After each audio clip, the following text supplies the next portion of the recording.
as a mother, you know when you're about to lose something. There's something that, your body sends you a message. And then after about half an hour, like 4 doctors came in this room. And they just looked at me and told me, we are very sorry but your boy is gone.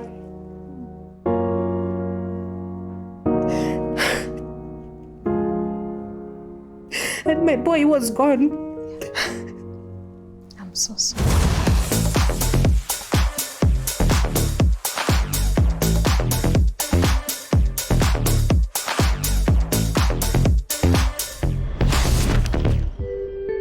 Hey everybody, welcome to Being Kambua. I am so happy, really so honored that you take the time to sit here, to listen in, to comment, to share your stories, and I get the honor of journeying with you.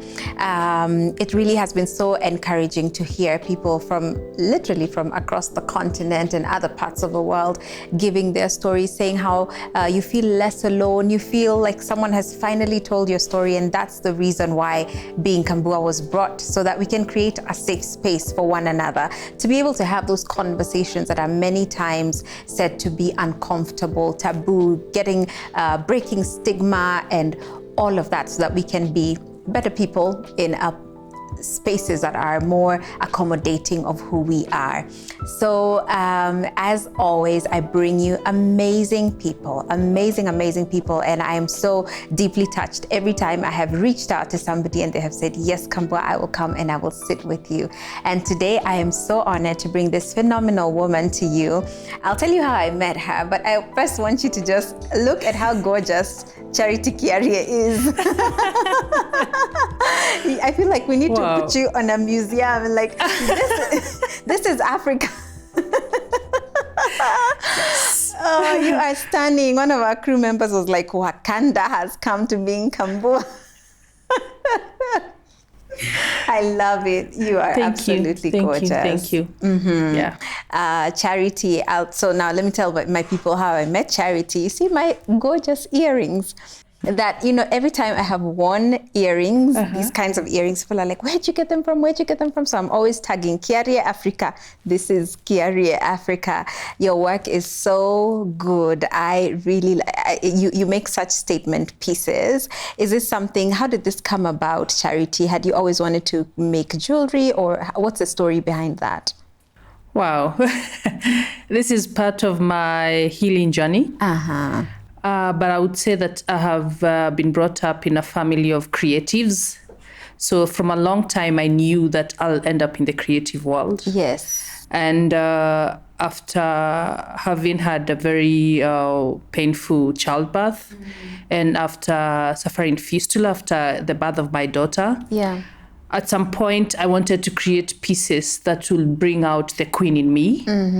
After I started gaining my confidence back, because I had lost my self-esteem, I lost myself because of the pain. So, and I wanted to make pieces that when every woman wears my pieces, the queen in them will just come out, because that is who we are. So that's how I ended up making this statement earrings and neck pieces. Yes. I love them. Go get yourself some if you haven't yet. Kiarie Africa on Instagram. Yes, thank you. Charity, you've touched a little bit about your journey, a journey that you've been healing from, but I want us to go right from the beginning on where your motherhood journey began. Or let me even first take you, let's go back to Charity as a much younger girl. Did you always imagine that you'd have kids? Did you desire to have children, or how did that come about? Yeah, I used to admire mothers. Yeah. And I used to admire babies. And I knew one day I'll be a mom. Okay. It's something I had anticipated to be when I grew up. Yeah. And it's very interesting because my story begins at a very young age. Okay. My story begins at 22 years old. Yes. So this is the story. I mean, it's the normal stories we hear in Africa. Yeah. Tell us. Yes, the normal stories of African girls. So at 22 years old, I was pregnant. Yeah. And by that time, I had moved in with my boyfriend. And to me, first it came as a shock. Yeah. And then I went back. Like, I always wanted to be a mom. Yeah. But of course, there's that thing, that stigma that you're too young. You can't be a mother at 22. Right. So there's that. And there's always that thing that Africans associate that when you give birth when you're too young, that your life is done. Okay, so Charity, at the age of 22, you find out that you are pregnant. You're a young girl in all aspects. Yes. Tell me what that was like. Well, it was very scary at first. And then I also have to mention that at 22, when you're already not living at home, it means that you're also coming from a home that you also didn't have a very good structure, because you grew up with a lot of abuse from our dad. Yeah. So I had moved in with my boyfriend when I was 20. Then 2 years down the line, I'm pregnant at 22. And of course, the first thoughts that come is abortion, how your life is done. You messed your whole life, and you'll be the laughing stock in the village. Your mom will be the laughing stock, like see what you raised, see your daughters. But I had a very supportive mom, and a very supportive boyfriend. And we sat down and said, you know what, we are raising this child. And my mom always insisted that since God gave you your life and you're here, so you also have to take care of this life. So the journey starts of course, now you're a young mom. You know, you're young, you know nothing about being pregnant. And I think the thing about pregnancy and in the African context is that nobody prepares you. Right. They don't tell you that it's not smooth for everybody. I had terrible morning sickness. I got sick a lot of times. Most of the time I used to end up in hospital. But then after 4 months, then it started getting easy. And then, of course, the baby bump is coming. So, of course, all the changes in your body, the change of clothes. Now you have to find, those mother's trousers and all that. Then in July, towards the beginning of July, I started feeling funny. And there's a way as a woman, it's only that we don't talk about this a lot. There's a way as a woman, when you're in tune with your body, then you know when it's off. So beginning of July, I started feeling funny. And I went to, of course, I started my clinics. And now this was 1 month because I was due in August. So beginning of August. So it's July. So I go to the hospital and I tell the doctor, I don't feel okay. So the doctor says, let's just do a scan. So we do a scan and the doctor says, I feel like your baby, like it's too, the baby's too low. And, without alarm says, but you're only 1 month out. So it's still okay. So towards the end of July, so we are on July 22nd. So July 21st at night, I start feeling a lot of pain. And then I started having this back pain. Remember, nobody has ever told me about childbirth and how baby, like when you're on labor. So you don't know what to look out for. No. So me, I thought this is part of being pregnant. So on the morning of July 22nd, I tell my boyfriend, I don't think this is normal. Let's just go to hospital. So at 6 a.m, I'm at the emergency room. And the doctor just says, get her a wheelchair. She's going to deliver today. You're like, you're on labor. This is, and I just saw stars, like, those words. Who is in labor? Yes, who is in labor again? And then this is now when I knew that, wow, this is the reality now. It's happening. So we go into the labor room and, of course, they change your clothes and all that. So it was more like an emergency. And they said, you have to deliver this baby now. But I said, I'm only left with a few weeks. And they said, no, the baby's coming. You're only like 2-3 weeks so it's early. So it's okay. To deliver, So my baby boy was born on July 22nd around 10. Yes. And there's that feeling, at 22, we also have to talk about this as Africans. At 22, you're still a baby. You are. Yes, you're still a very young girl. So you have mixed emotions. Yes, you have mixed emotions. So Miles, his name was Miles. So Miles is here. But then with all that joy, and I would say every mother feels that when the baby is born, you're told, oh, it's a baby boy. With all that joy, then the doctor comes and says, no, your baby cannot breathe. And we have to transfer you to Kenyatta Hospital. Because I gave birth at Kikuyu Hospital. So they say we don't have the facilities here, so we have to transfer you. we are getting an ambulance for you. Had you had a natural birth or a C-section? I had a natural birth. Of course, you never miss a cut. You never miss. Yes, it was very terrifying until to date. I'm still very traumatized, especially when you go to hospitals and I see anything like Caesars or all that. I get very, Yes, I actually. It's been 2 years now I haven't been to a hospital because I also keep away from hospitals. Because every time I see a hospital, I don't know, my body just wants to shut. And associate it with something difficult, trauma. So around noon, we are transferred to Kenyatta. Okay. So this is an emergency. So it's my first time again to be on an ambulance. So my body again now has started to react because you just gave birth, you're in pain. So... But then again, you can't even think about your pain because you have to think about the baby you just gave birth to, my boy. So we get to Kenyatta and he's in the ICU and I'm told we are admitting you with your baby. They said, okay. So he was in the ICU, the baby's ICU, of course. And I'm told, your baby needs food. Okay. So you have to express milk. Oh my goodness. And also nobody also tells you that it's not automatic that you must have milk. It's not like a switch. Produce milk now. So you're told that's the expression room, do what you got to do, but we just need, even if it's just like, just few, just a drop, like a teaspoon. Your baby needs that. So my mother is at the hospital with me. And my mom comes and tells me, what your grandmother is suggesting, that you ask your boyfriend to suck your breast so they can have the milk out. To stimulate? It used to be done in old age. So I'm looking at my mother. What are you telling me? And my grandmother said, no, your grandmother has insisted that baby needs to be fed. So, of course, now it came out and it's very painful and nobody tells you about all these things. So you're learning them by yourself. Then on the night of 25th, we are at Kenyatta Hospital. So we used to go to the children's ICU every 3 hours. So every 3 hours, you go feed your baby, you change your baby, and then you leave them in the incubator, because he was in the incubator because they suspected he had jaundice. Okay.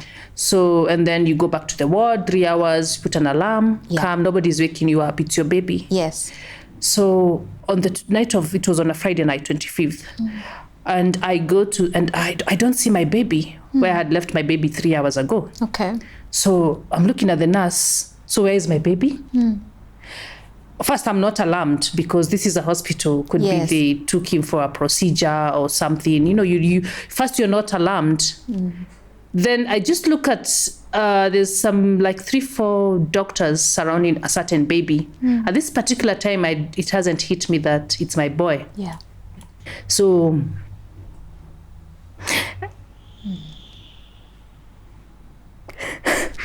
I'm sorry, guys. No, it's okay.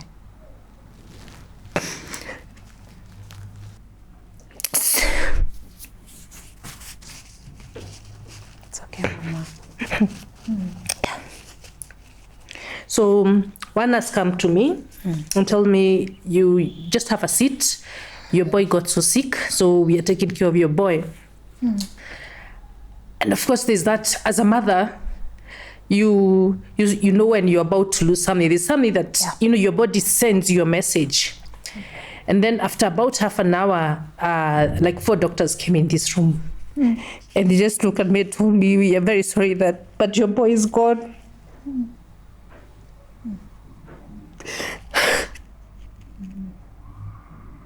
And my boy was gone. I'm so sorry. So this is past midnight now. It's around 12:45.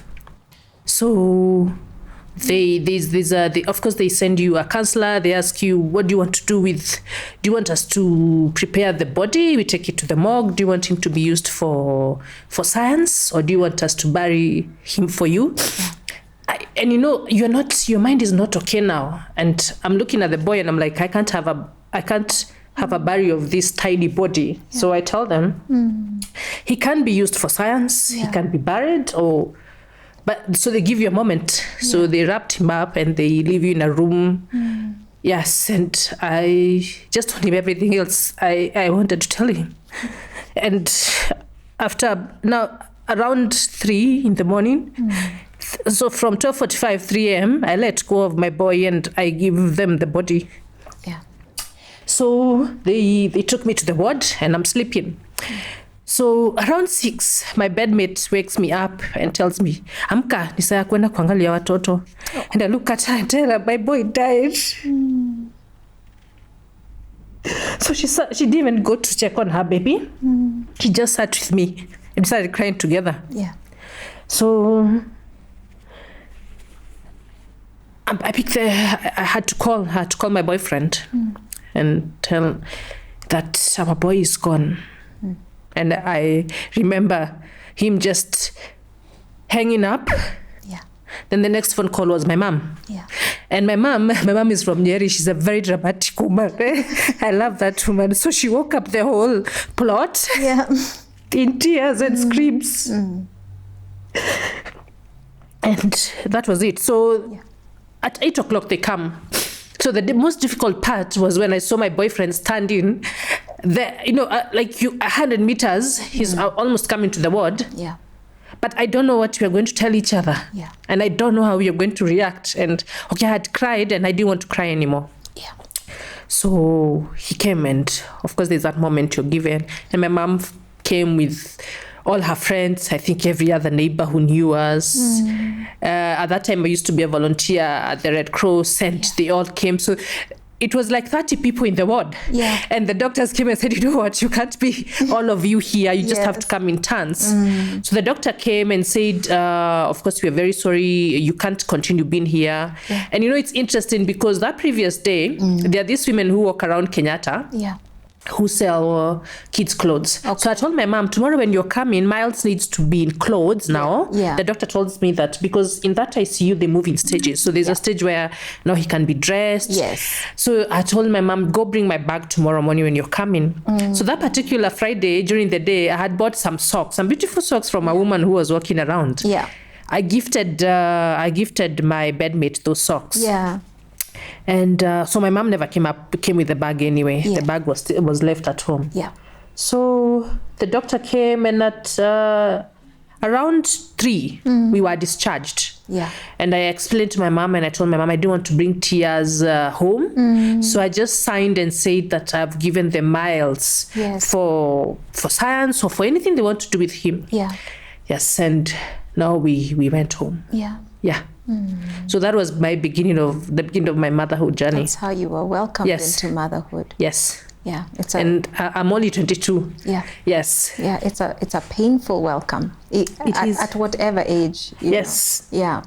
But this is a 22-year-old girl who had to adjust to the idea of becoming a mom at such a young age, and then just when you've accepted that, okay, I'm going to be a mom, then baby is taken away from you. Yes. What does that do to you? What did it do to you as a young girl at that point? What did it do to your mind, to your emotions? How was your mental health? How did you process this whole thing? Well, I must say that in this life, we need very supportive people around us. Yeah. And also grief comes with stages. Yeah. And I'll tell you that it's very interesting because that was on a Saturday when we were discharged. Yeah. Remember, I was a volunteer. Then comes Tuesday, I'm reporting to the office. Oh. So my boss sees me. Yeah. Later on, I understood. That is how I understood that was grief. Yeah. And he comes out of the office and says, have I seen Charity here? And the other volunteer said, yes, that's Charity. I said, no, you have to grab her. You have to take her back home to her mom. Yeah. She can't be here. Yeah. He started getting concerned. Yeah. So for me, I'm laughing. I'm sitting with the fellow volunteers and they're all looking at me strange. Because they knew it's not. Yes. Yeah. So he comes to me and tells me, you know what? I've given you, take all the time you need. Okay. Go just rest, heal, grieve, anything. So after 1 week, when I left the hospital, I went to my mom's. Yeah. But then after 1 week, we went back home where we used to live with my boyfriend. And then the reality now hit me when I started seeing his clothes. And when you're about to give birth, you've prepared yourself. You've bought karais. Oh, yeah. You've bought all this career. You're there now waiting. Now my baby's here. I know. You have this whole colony of Johnson. I want to be first time. Yes. Then we get home. Yeah. And I remember the first night I went home, and I woke up at night and asked my boyfriend, so where is Miles? So then now it starts kicking in that I never came home with my baby. We actually never left home, hospital with our baby. So it started now kicking in. Yeah. So it got so bad. So my mom had to find me a therapist. Yeah. Because I didn't want to leave the bed. I didn't want curtains opened. I didn't want to take a shower. Yeah. I didn't want to eat. And I didn't want light. I just want to be in bed. Yeah. But like I said, I had a very supportive boyfriend. So he used to leave for work and then come back during the day. Yeah. Make sure I'm awake. I've been fed. Yes. And then my mom would come over and take over my sister. So slowly I started healing. Yes. And then with the therapist telling me that this has happened to mothers. Yeah. You will get through it. And also we pray for God to give you sufficient strength to go through it. So slowly. Yeah. Yes. So after about 2 months, I went back to be the volunteer I was. So I started getting busy and accepting. Yeah. So what helped me is that I gave away all the clothes except for 2 sweaters because they were very beautiful. Yes. So I told myself that someday I'm going to be a mother again. Yes. And I will dress them in these sweaters. Oh, I love and I it. kept the sweaters. Yes. But I gave everything else away because I also understood that when you don't have anything that reminds you all the time when you come home, it also helps you with the healing journey. Yeah. So that was how I was introduced to Do you motherhood. remember how during that, especially the initial weeks after you lost Miles, do you remember how your body was feeling? Because you had started breastfeeding, or rather expressing milk. Yes. How did your body adjust? Because your mind is slowly adjusting, accepting in whatever form that looked like. But how was your body responding to that change? Wow, it's a very painful journey. First, because when you're already expressing milk, you already had milk. Yeah. So again, you have to go through the painful ordeal. So, of course, the doctors gave me some tablets and all that. Yeah. But then what I remember until to date is that my body suffered loss. And that trauma, we don't talk about trauma enough, especially in an African context. Yeah. It is registered in our bodies. Yeah. And just a simple trigger will take you back. And I would feel worried all the time. Like, have you ever, for example, if you're on the road and you're about to have an accident, the feeling you get of like in shock, so that is what I used to feel in my stomach. I used to feel so worried and all that. And I feel like my body is failing me. Yeah. And remember, you also have to heal from childbirth at the same time. Yes. Because you just gave birth. So there's that. Yeah. And the worst part is that you're healing from childbirth without a child. Yeah. And until to date is when I've understood that what makes the journey of healing after childbirth easier is when you have your child, because you don't concentrate more on your pain because there's joy here now. Yeah. It's like a reward for the pain you went through. Yeah. Yeah. But here there's pain and there's no reward. Pain and pain. Yes. So it's double pain. Yeah. Yeah. Yes. But I always say that women, I think when God created women, we don't talk about how women were created a lot, but we know that God took his time and we are very special people. Even the way our body heals. Yeah. I understood that after motherhood. Yeah. I wouldn't have understood it before. Yes. Yes, but now I understand that we are very special people, we women. Absolutely. Yes. Yeah, very special. Yeah. With an inbuilt capacity to endure things that the human mind cannot grasp. Yes. So Charity, we are a few months after this has happened. You're back to volunteering, sort of finding normalcy in this new reality. Life must go on. Life must go on. Yes. It doesn't stop even when we feel like ours has stopped. Right? No. Yeah. See, that's the thing about women, is that after we face whatever we face in this life, that we're still very hopeful for, a new dawn. Yeah. and we look forward for brighter days. And that is what happened. Like, I continued with my life. And I always knew, like I said, when I kept the 2 sweaters, I told the universe and I told God, I will dress them. I'll dress this into a child in the future. So not knowing, I mean, I just knew that a future will come one day. So I mean, I never gave up. So 4 years down the line, so life is okay, and you know, the healing part. But I would say that I still got triggered, because when you go visit someone, or you're somewhere and there's someone with a small baby, and you just look at the baby and you're like, this could be Miles. And you're like, oh, how many months? And they're like, oh, 6 months. This could be my boy. So of course it sends you back. But then again, you have to remember that you have to keep on moving. And I can tell you that during this period, I strengthened my faith in God a lot. People, I think, underestimate the power of God and also the strength He gives us. Because human beings will tell you everything. They tell you, we are very sorry, we are here. But I used to get relief after praying to God and telling God, you know what, God, you gave me this life. I'm alive for a purpose. And if I'm ever to be a mom, I will be a mom. And if I'm never going to be a mom, it will still be okay. Yes. Because again, in the African context, also when you're a girl, everybody now expects that you will always have to be a mother. It's the next best thing. You grow up and now give us children. It's the same reason why when you're past 35 without a baby, everybody's on your case. The universe panics with you. I know. So, so 4 years down the line, I'm pregnant again. And I'm very excited. Of course, this is the universe talking to me. It's God responding. Then 3 months down the line, again, like I said, and especially when you've gone through childbirth, you always know this is off. Then I'm there, and the same funny feeling. So this one, I go for a scan. I don't even tell my boyfriend. We're still living together. And the doctor tells me, you're going for a scan now. So this time around, I was bleeding, had some spotting. So I go for a scan, and he's looking at me and just told me, you know what, do you have insurance? And I said, why? I don't need insurance for just scan. He said, no, because you have an ectopic pregnancy and you have to go for surgery. Oh boy. You know, at some point, and you know, there are words that doctors use, and you're just thinking, maybe he wants to explain something to me. Maybe it's not that serious. You've heard of ectopic, but you're not like, maybe he just mentioned it. And he's looking at me, Charity, did you hear what I said? It has to happen today. This is serious. So I call my boyfriend. He comes pick me up from the hospital. We're on our way to St. Mary's.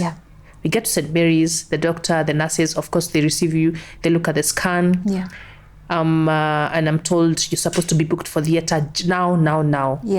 So I'm changed, and I'm on a wheelchair, wheeled to the theater. Then you get to the theater, there's a doctor there. Before you get to the theater, there's a doctor that has to examine you. The doctor looks at me and tells me, you know what? I have decided to do another scan. My scan. Yes, I understand you've come with this scan. But now policies of this hospital is that we have to do our own scan.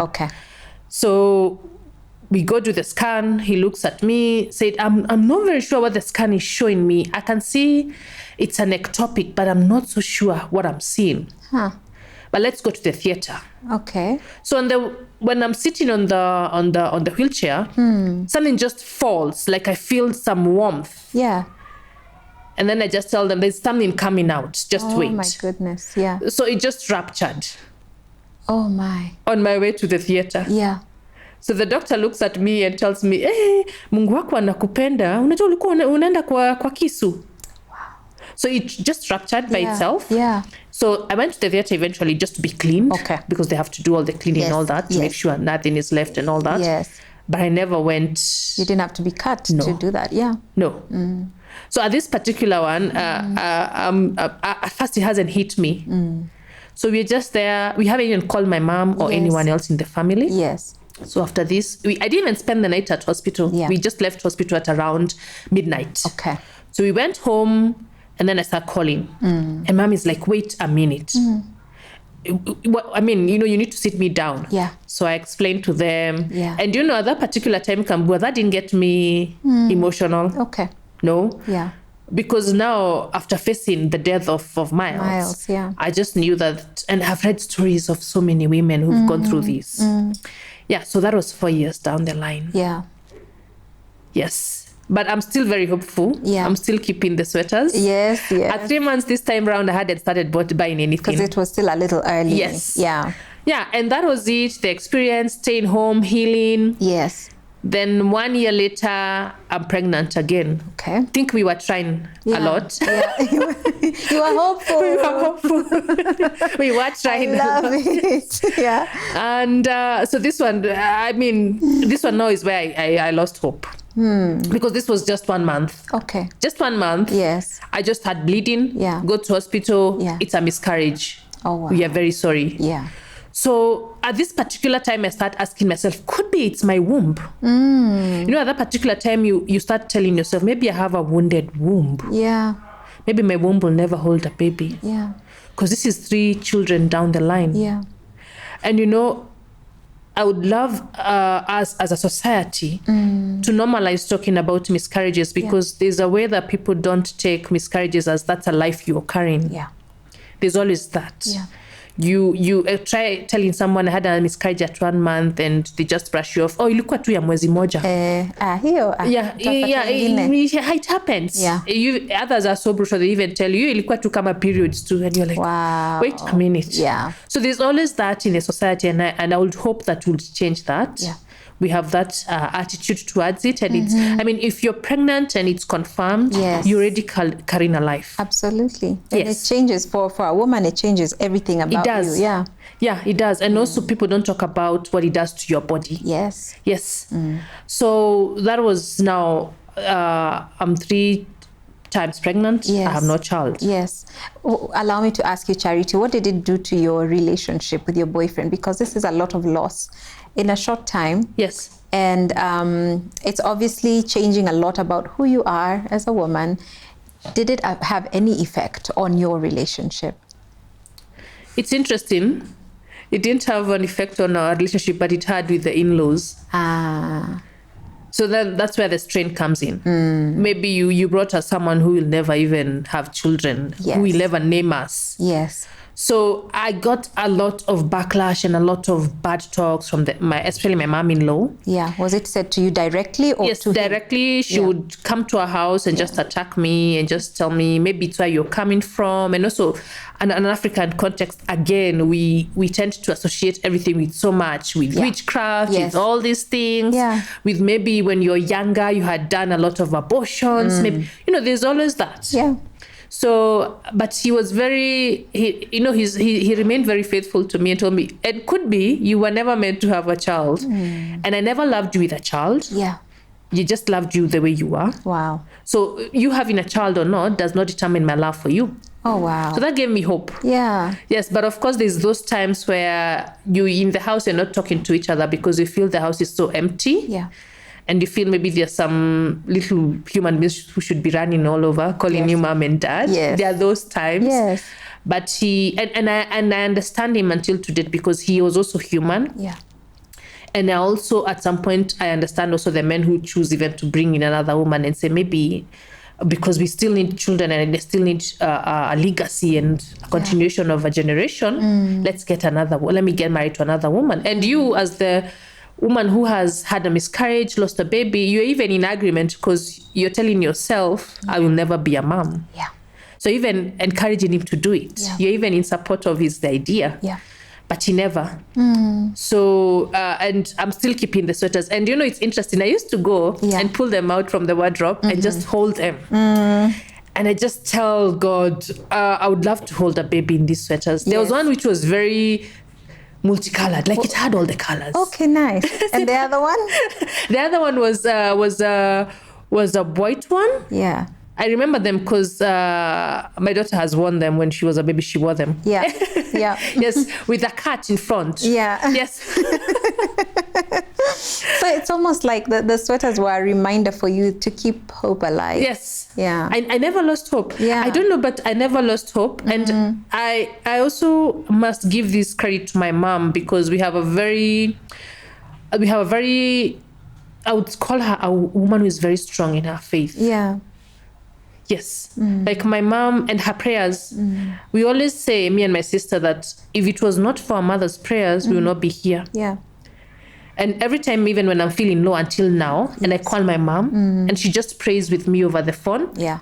I just feel like I've solved everything that I was going. I just feel like, at some point you don't even want to leave bed. Yeah. I just call her, and the way you would see me walking out of that bed, it's like I've just conquered the whole world. Like, look at me now. Yeah. Like, why was I in bed crying? And that is my mom. Mothers are special. They are special. And also looking at her and what she has been through and the woman she is. Yeah. We derive so much strength from her. Wow, that's beautiful. Yeah, it is. Yeah. So we've gone through that miscarriage at 1 month now. Yeah. You've had 3 losses so far. Yeah. Then where did you go from there? But you're still hopeful. I am. Yeah. I just go on with life. Then in 2014, yeah. I don't know, I just told my mind at one time, this is November, before beginning of November. Yeah. Through that year, there's a way I was telling my mind, I'm ready for a baby. Yeah. I'm ready for a baby. I remember having that talk with my mom and told her, Mom, I think I'm ready to be a mother. Okay, wow. And she would tell me she would look at me and tell me, you have been a mother. Yes, you have been a mother. Yeah. You have been mother to Miles. You have been mother to the other 2 children. Yes. So you have been a mother. Yes. So she always assured me. And she told me, I will never look at you any less if I'm never named a grandmother, because, from a child you carried. I know, you're still my daughter. Wow. So I got that from, so I never came from, there are those also mothers who always pressure you. When are you giving birth? You're growing old. Will I be named? Will I be named? Yeah. I don't want to die without being named. So she wasn't that kind of a mother. That's she has never been that. Yeah. Yeah. So 2015 November, I go to hospital. First, I miss my periods. And it's the first time, miss my periods. And I'm very excited, Most women, when they miss their periods, they are on alarm. Like, this can't be. Yeah. So I'm like, yes, this is it. So I go to the hospital and it's confirmed. Anyway, I was just going to have a confirmation, but I already knew. Yes. There's a way you already know. So, and I just started feeling happy. Yeah. Do you know, in 2015, November, December, I was a very happy woman. Yes. I was just feeling happy. I was just a new person. You should have seen me and seen a lot of light in me. Yes. Then on 1st of January, after the 31st, where we all scream Happy New Year, Happy New Year. Yeah. 1st of January, actually it's the 4 a.m. when after saying Happy New Year. Yes. At around 4, we are at Nairobi Women's Hospital. I'm bleeding. Oh dear. So there's a scan. The scan says you're 7 weeks pregnant. Okay. The baby's still intact. Okay. You've not lost the pregnancy. It's still intact. Yes. So go home. We are recommending lots of rest. Okay. So I go home. And after 2 days, the bleeding stops. Yes. It's just a bit of spotting and bleeding from here to here and a back pain. But after 2 days, it's gone. So then I started the journey of pregnancy again. Yes. It took me back when I was pregnant with Miles, because I got very sick.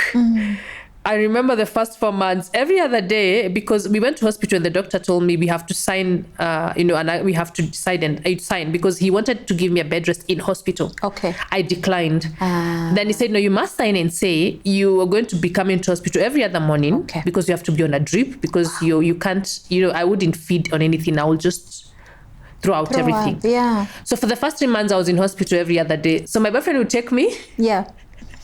Yes. Leave me and then come back for me in the evening. Yeah. Like, it was my home. Yeah. Yes, all the nurses knew me. It's there.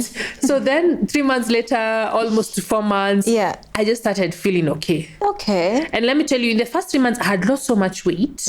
I was worried about my health and my baby's health.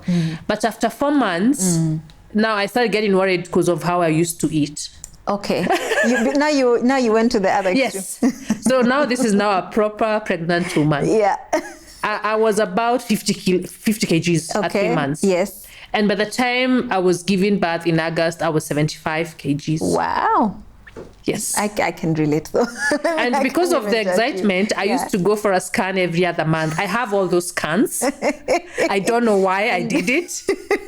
And they just indulged you. No, they did, of course, because of course Kenyan hospitals, you want a scan or you pay, for them, just pay, go for a scan, just to be sure we are okay. Yeah. Yes. So on August of 22nd, 2015, I welcomed a baby girl. Oh. And I must say, I don't know, but the universe, of course, rewards you. But then again, we also have to talk about, and you'll allow me to say this, that we also have to talk about the negligence in our Kenyan hospitals. Yeah, please. Because my baby was a healthy baby. Yes. I was a healthy pregnant woman. Yeah. But then there's so much negligence when it comes to childbirth in Kenya. So much. Yeah. And also, I think that, I don't know, it's negligence and incompetence, and lack of experience at the same time. Because at that particular night when I was giving birth to our daughter, I was the only one in labor. Okay. So they had all, the time and attention. Yes. Yeah. Because, it was a private hospital. It's not a busy hospital. Yes. And I remember, of course, my mother was there with a friend. And when it got now around 10, my husband told them, you know what, I'm excusing you. So just wait for the baby, we'll call you. Oh. So around 12:15, then I know that now she's coming now. Yes. So she came to this world 12:15. Oh, wow. Yeah. But then I remember when she came out, I just felt like something just, there was, when how you could tell when you've cut, there's something that has gone. Yeah, you've torn off. something. Yes, and it's not a small tear; it's bad. Yeah. I could feel it. Yeah. Because I also read the doctor's faces and the nurse, the way they looked at each other. But I'm excited to meet our daughter. Yeah. And she's this, and they tell me, oh, she's this healthy girl. She's 3.8 kgs. Wow. And then she came out with the loudest cry I've ever had. Yes. Strong lungs. Yes, I am here, Mama. I'm here to meet you. Yeah. What's Finally, her name? Her name is Asali. Asali. Yes, she's Miss Honey. Yes. She looks like honey. She's gorgeous. I saw her pictures on your page. She's absolutely gorgeous. And she's been a source of joy, sister. She's, when I say the universe, when it decides to reward you, and when God says it's your time, it just comes full. Yeah. So they sew me up and I'm taken to the ward, but I'm unable to sit on the bed. Yeah. So the first night. So the following morning at 6:00, my mom is there. Of course, I could hear her singing from the corridor. Yeah. She's that woman and you won't stop her. So I could hear her singing. And I just told my husband, please tell her this is a hospital. And she's like, I know, I'm born. So me, like in my mother tongue, like, Demo Kiarie. Yeah. So nobody tell me nothing. And of course, for her with our journey, she knew that, no, this was, it meant so much. It did. So she came and she's there holding Asali and she's singing. Oh. It was such a beautiful moment. Yeah. So it's a Saturday now because I gave birth on a Friday, night. So a Saturday and we are discharged. Okay. So we went home. Yeah. Again, is that culture where you go to your mom. So because of course then you need people to take care of you. Yes. But on Monday, I tell my mom, I don't think I'm feeling okay. First, I was unable to use the bathroom. Yeah. And every time I would use the bathroom, I'm feeling so painful. And I told her, I have given birth before when I gave birth to Miles, and I don't think it's supposed to be this painful. So remember, we left home on a Saturday. Then on Monday afternoon, we are back to hospital. Okay. So this time around, it's not about the baby. Yeah. It's about me. So there's a head doctor. So the head doctor comes because I was in so much pain. I didn't let any nurse touch me. Yeah. So the doctor tells me that I need to go for an examination, but under anesthesia. Okay. And I agree. So they put me under anesthesia and I'm taken for an examination. And the doctor comes and tells me, you have suffered what we call rectovaginal fistula. Oh. So there's my mom, there's my sister, there's my husband. They're holding Asali and the doctor is looking at us. And this head doctor tells us, I don't know how this happened because we've never had this case in this hospital. We've had cases of fistula, but yours is very different. It's a very different case of fistula because it's a different kind because also they are different. Yeah. So he looks at us and tells us she needs to be booked for a corrective surgery. Oh my goodness. So all this joy again now wants to be turned into tears. Yeah. So this is a Monday. So the doctor says you can go back with her to home. Then when you decide that she needs to go for this surgery, come back. And so we are 3 days out. Yeah. So on the 6th day, my daughter is 6 days old. I'm back to hospital. Yeah. Because I could tell my mom, I can heal naturally. I would tell my mom, I've had stories that this could be also normal childbirth. But this wasn't normal. Yeah. So, and this, now, when we left hospital on Monday, the doctor prescribed laxatives. Okay. And I was told I have to be on soup and rice. Yeah. I can't do hard things or hard foods. Yes. And in our Eco culture, we have that thing where women will visit you in Jahe, your grandmother is there with here, you have to eat because of the milk. Yes. Yeah. I didn't have any of that food. Yeah. It was rice and soup and laxatives because it was so painful. Yeah. So when Asali is 6 days old, I go for surgery. But nobody, I've heard of fistula stories, but I never knew how bad mine was because the cut was all the way to the perineum up there. So it was so bad that I remember when on theater, because it was I didn't get a full anesthesia, it's just half. Okay. The head surgeon I could hear them talk. Yes. And he said, these things, we only see them huko Garissa, where they have these cultures and all that. We don't see this here. This is now the surgeon operating on me. Yeah. And I'm looking at them and I'm wondering, how do I look? Yeah. What has happened to me down there? Will I ever be okay? So again, like I said, you need a very supportive family and community around you. Yes. Because at that particular time, Asali has to be on formula milk because her mom can't breastfeed her. Yeah. So 6 days old, and I did my surgery, and then I was in hospital for 4 days, and then I was discharged. Okay. So on our way home, the day I was discharged, I remember coming out of the car and I looked at my mom and I told her, I didn't think being a mom will make me end up being a cripple because I couldn't walk. I didn't know if I chose to give birth to be a cripple instead because I had to be carried. Yeah. So the healing journey starts. And there's a part where I also didn't mention, because every other time I talk about it, I get so emotional because for Asali also, when she was born with a condition of her feet called club foot. Okay. More of like the tallips. Yeah. So immediately she was born, it was written that after 1 month, she has to start therapy. Yes. And she has to get special shoes to correct her 2 feet. Yeah. Otherwise, she will need surgery where they'll have to put some metal to correct her. Yeah, her feet. So I'm supposed to heal from my fistula. Yeah. I'm supposed to start booking for surgery for Asali. Yeah. And I'm also supposed to be a mother to her. Yeah. Yeah. And at one point, what I told God, God, I think it's never that serious and it doesn't have to be this painful. Yes. I don't even know why you gave me Asali. Yeah. So, I tell people this, and I'm not ashamed to say this, but at some point I hated my baby. Yeah. Because I was looking at her, beautiful and gorgeous as she was. Yeah. But I was just looking at her as the source of what I'm going through. Of your pain. If I never gave birth to you, I wouldn't be here. Yeah.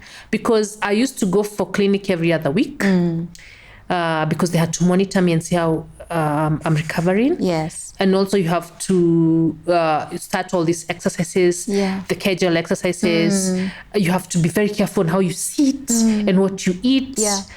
And in my mind, I knew that later in life, I will never be the same 100%. Yeah. So in a way, I'm a bit disfigured. Yes. But then you also have to recover from this. Yeah, yeah. Yes. And for the sake of people who don't even know what it means to have fistula, could you just explain, if you hadn't gotten this corrective surgery, what it would mean for your body? Well, the body, I always talk about it because the kind of fistula I got is the kind, we talk about the fistula where you'd pass urine without your knowledge. Yeah. So mine was so bad because I would pass stool without my knowledge. Yeah. Because then there was a connection between the rectum and the vagina. Yeah. So that's why the doctor says it's the first case in that hospital. Yeah. So again, the shame that comes with it. So this is your body experiencing shame. Yeah. And this is your body failing you. Yes. And like I said, to me, the shame part is where, I mean, it took me about 5 years to get over it. Yeah. The shame, you know, when I've listened to stories of women who've had fistula, yes, the shame comes up quite a lot. And even just the being, people keeping away from you, especially out there, in the places where there's no proper medical care, because you begin to smell, there's no proper care for you, so people avoid you. And I feel like if we just had the knowledge, you know, and I love that you're talking about this, Charity, to know that this woman that we are avoiding because they smell a certain way has probably gone through so much, and it's a cry for help that she probably doesn't even have the access to. Yes. Yeah. And you know, thankfully in this situation, it's both upsetting in the fact that it happened in a private hospital. Yes. Okay, that it's so bad that it's shocking even doctors, like how can this happen? Yes. How did this happen yes. here? And it's sad that nobody can be held accountable for those things. You have to suffer even the cost of getting, you know, the surgery and everything. The surgery. And I mean, for me, I always say, because being in Red Cross had exposed me to all this kind of, you know, like, because we used to work with the program with people living with HIV and AIDS, with women living with fistula. So I knew. So when I told my mom, even when they came for me, like, I'm not okay, I don't think this is just normal childbirth. I had an idea this could be fistula. So I'm looking at it from the angle where there's a woman who doesn't even know the word fistula. She thinks this is normal childbirth. And she has lived in shame after the childbirth. And she has, I mean, most people, we've had stories of even people losing spouses and friends and everything. And we have to normalize having this conversation as a society and as a community, because it is happening to women. And the worst part is that it can even happen in a hospital, in an institution where you're supposed to be taken care of. You know, if it's in the bush somewhere, you see, like the surgeons say, these things we're used to seeing them, Wuko, Mandera, where no proper care. There's no even access.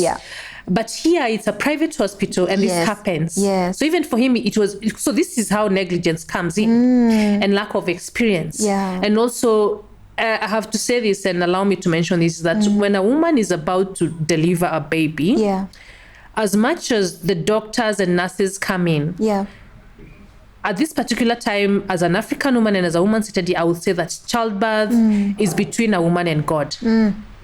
I agree with that. There's the spiritual side. We don't talk about childbirth. Because even the way the child comes to this world, so it could be, you know, we can blame doctors, and we have to blame them because we have to hold them accountable, because we should be able to take care of a life coming in. And also, having listened to so many stories, even now in Kenya, there's so many stories of people losing their children and all that, even during childbirth. A mother dies, a child dies. We have to also start understanding that this is a life coming to this world. I don't think people take it so serious. We just, and then there's this that we normalize it. We say, you're not the first. You even had nurses insulting you. You think you're the first one to give birth.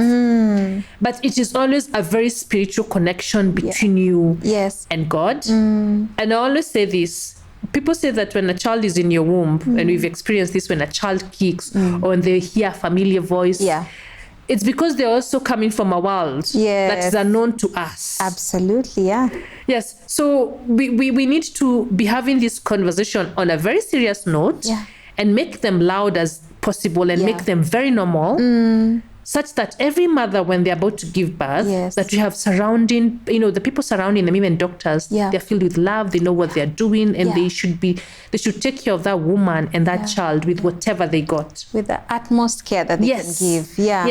You know, and even how you've touched on it a little bit, but you know, when you started feeling like there's something not right with my body, many times as a new mom, you're told, it's normal, you're just making a big deal. You know, your body's adjusting or whatever. I know. But you usually know when something is wrong with your body, you know. And so I'm grateful that we are having this conversation, so that we don't ignore when a woman says, I feel like something is wrong, yes. Whether they're pregnant or they've just had a baby, I feel like something is not right. I would rather say that you're actually go get checked and okay, you're being over the top, than to just dismiss it and as a result create so many complications for that woman. So how did your healing journey look like? You're doing the exercises, you're on the medication, you're post-surgery. How was your recovery, even your emotional recovery in your mind? When did you get to a place of being able to even enjoy Asali? Because and thank you for saying that, because there's a lot of women who are ashamed to say, I did not like my baby. I hated my baby because I felt like they caused this. Postpartum depression is also very real. Yes. I've had stories of women just saying, I would see my baby and I would, and we shame those conversations because we're like, how can you hate your baby? How can you? You carry this baby in your womb. Yes, but it's a real thing, Charity. It is happening, it is. So when did the shift began to happen for you where you're like, okay, I'm settling in, I'm starting to accept my baby and the situation that I'm in? Yeah. So about 5 months now. So Asali is growing into this gorgeous girl. Yeah. And also we had already started therapy for her because again we had to save her and her legs and all that because we also didn't think, we didn't have it in our mind that she could ever have surgery. Yeah. And then we got a very good physio who told us, if you're really serious about this, you'll never go for surgery. Okay. So we kept on it. So it's funny, but I always tell people that my daughter healed me. Yeah. That's beautiful. And I believe it. I mean, our daughter healed me because, and this is after 3 losses. Maybe most people tell me, like, how can your daughter heal you? But this is now what I'm going to say is that after 3 losses, and God has given you a beautiful girl, no matter how she came and no matter what you're going through, but at this particular moment, being a woman who had faced loss, I'm having my baby with me. Yes. So for me, I saw it as a blessing. Wow. Yeah. So do you know all those other losses that had happened? I started putting them behind me. Yeah. Because I've already now received my blessing. Yeah. After all the struggles, after all the pain, after everything, even despite me still going for therapy. Yeah. Because, and again, like I said, God rewards you, when God decides to reward you. Yeah. Because her smile, she was never even a crying baby. Yes. She was just this beautiful she baby. Made it easy for you. Yes. And I got, and people will find it funny, but I always found healing in dressing. When people go back to my photos, like from 2016 onwards, I will dress up in matching outfits. So that was therapy for me. Yeah. Because I would look at this young, beautiful baby, like, this is my girl. I can't believe you're mine. Yeah. So for me, the journey just started that way. And we started having moments together, going places together, me, the dad, and her. Yeah. So slowly I just, the healing started happening. Yes. And then I would also, I started meeting other women who've gone through fistula. Yes. Because I had to do it, because I also needed to hear from other women. And when I told them that for me, it took me 6 days to know that, and I needed surgery. And you hear of stories of women who've gone through it even for 15 years with it and all that. So it still gave me hope. Yeah. Like, you're even better off, you were enlightened. Yes. And you took action very fast. Quickly. Yes. So, but again, our bodies are our bodies, and we are human beings. Yeah. And because, of course, the healing is not very easy. Yeah. There are times you just be seated in front of people, because I had a problem with holding when I need to go to the bathroom. Yeah. So every other time I needed to go to the bathroom, it had to be immediate. Like now, I can't wait because I'm unable to, because I'm still working on my muscles. Yeah. So at a particular time when you're in front of people, you're thinking, I was very cautious. Am I smelling? So there's that. So at many occasions, I avoided crowds and I avoided people. Yes. So I wanted to be in a safe space where I just my mom, my spouse, and people who know me. Yeah. But when around strangers, trust me, it would affect my self-esteem. My confidence. Yeah. And at that particular time, we used to run a shop. We had just opened a shop in 2014 in December with my sister. Yeah. It was called Babin to Africa. We still used to do all these African fashions and all that. Yeah. So I even had to close down the shop because I couldn't even bring myself to go to the shop. Wow. Because I was, to meet people. Yes. Yeah.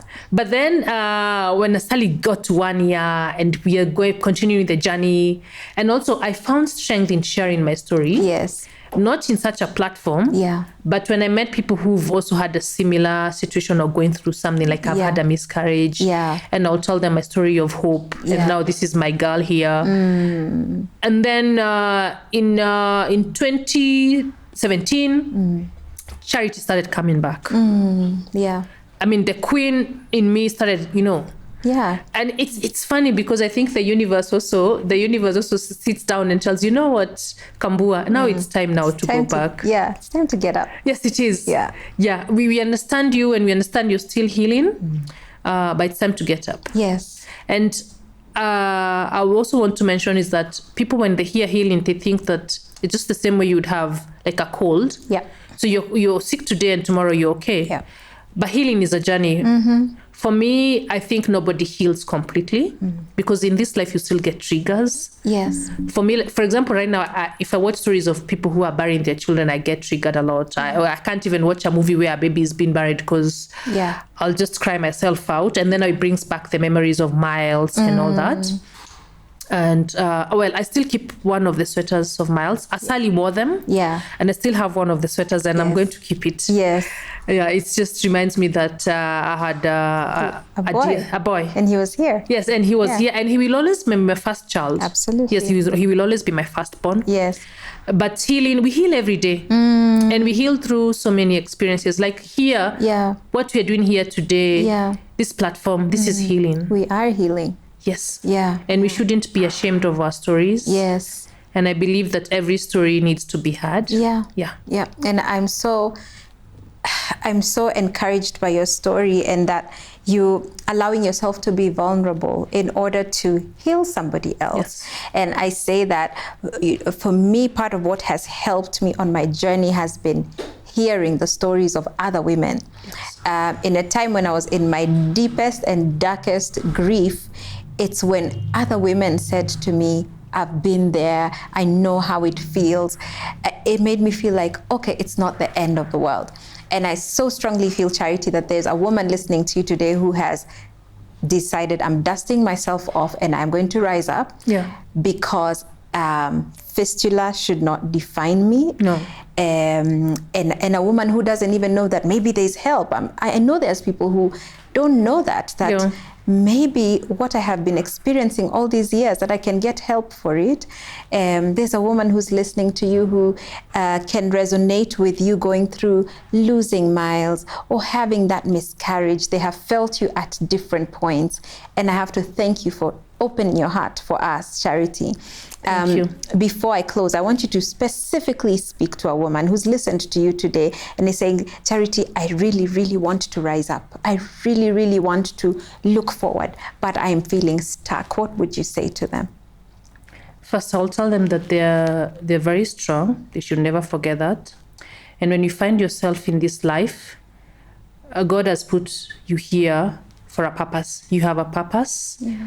And when you're there feeling down, like nobody cares, and you're feeling like you can't go on, just know that your Creator knows that you can go on. We might not understand it as human beings, but we are here also as women to tell you that we have gone through this. Many women have gone through this. And for me, what I always believe, even if today is a very dark day, I always look forward for a brighter day tomorrow. So to that woman out there who feels like her world has come to an end, there's a brighter day coming. Yes. Yes, and our Creator is not done with you yet. He's still there with you.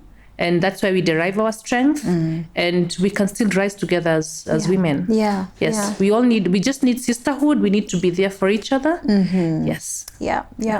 Charity, thank you. Thank you for saying yes to me. Thank you for having me here. It's an honor. It's an honor. You are amazing. And like I said, this is part of healing. It's still healing. Yeah. Yes, to share our stories. Yes.